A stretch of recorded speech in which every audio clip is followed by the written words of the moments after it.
قیامت کے دن بیوی سے سوال ہوگا. معاشر کے دن جب ہر بندے سے حساب لیا جائے گا نا تو بیوی سے بھی حساب لیا جائے گا. پوچھا جائے گا, سوال ہوگا کہ بتاؤ تمہارے ذمہ تھا کہ تم اپنے شوہر کی اطاعت کرو, کیا تم نے اپنے شوہر کی اطاعت کی؟ پھر سوال ہوگا, بیوی سے پوچھا جائے گا کہ تمہارے ذمہ تھا کہ تم اپنی شرم و حیا کی حفاظت کرو, کیا تم نے اپنی شرم و حیا کی حفاظت کی؟ قیامت کے دن پوچھا جائے گا بیوی سے کہ تمہارے ذمہ تھا کہ تم اپنے شوہر کے راز کی, مال کی حفاظت کرو, کیا تم نے اپنے شوہر کے رازوں کی, مال کی حفاظت کی؟ اب مجھے بتائیں کیا جواب دیں گی میری بہنیں, میری مائیں, کہ ہمارے ذمہ تھا شوہر کی اطاعت کرنا تو ہم نے دوسری بگڑتی عورتوں کو دیکھ کر ہم نے بھی اطاعت نہ کی.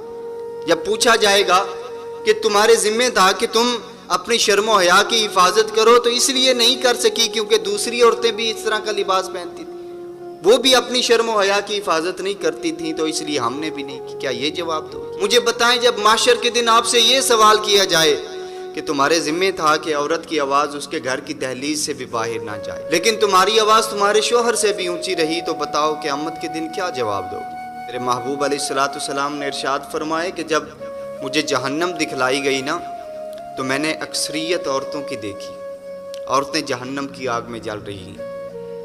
تو ایک صحابی نے عرض کی, یا رسول اللہ صلی اللہ علیہ وسلم وہ عورتیں کس گناہ کی وجہ سے جہنم میں جلائی جا رہی تھیں؟ تو میرے محبوب کریم نے فرمایا وہ عورتیں اپنے شوہر کی نافرمانی اور ناشکری کی وجہ سے جہنم میں جل رہی ہیں. اس بات کو ہمیشہ یاد رکھنا, یہی خامن تمہارے لیے جنت بھی ہو سکتا ہے, یہی خامن تمہارے لیے دوزخ بھی بن سکتا ہے. اگر آپ اپنے خامن کی نافرمانی کرتی ہیں, ناشکری کرتی ہیں, تو پھر ہوگا کیا کہ قیامت کے دن جہنم میں ڈال دی جاؤ گی. لیکن اگر تم اپنے شوہر کی اطاعت کرتی ہو, اس کی فرما برداری کرتی ہو, اس کے ساتھ اخلاص سے رہتی ہو, تو یہی خامن کی فرما برداری کے صدقے سے تمہیں جنت عطا کر دی جائے گی.